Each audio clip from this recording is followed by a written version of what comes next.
Iran ने America को धमकी देते हुए कहा है कि किसी भी हमले का जवाब फौरन दिया जाएगा। ईरान ने कहा है कि हमला होते ही उसके बैलिस्टिक मिसाइल अमेरिका के फौजी ठिकानों और एयरक्राफ्ट कैरियर पर पलटवार करेंगी।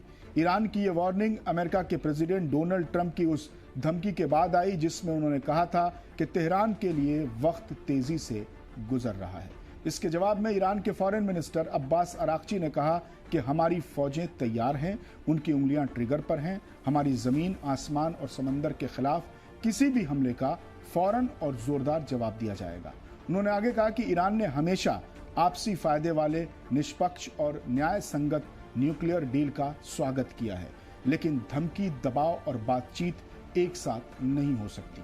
वहीं ईरानी अफवाज के तर्जुमान ब्रिगेडियर जनरल मोहम्मद अकरमीनिया ने कहा है कि किसी भी अमेरिकी कार्रवाई पर तेहरान का जवाब लिमिटेड नहीं होगा, बल्कि इस बार ईरान फैसलाकुन रिएक्शन देगा। उन्होंने कहा कि अब ऐसा नहीं होगा कि अमेरिका हमले करके सीज फायर का ऐलान कर दे और उसे मान लिया जाए, बल्कि जंग का दायरा बढ़ेगा।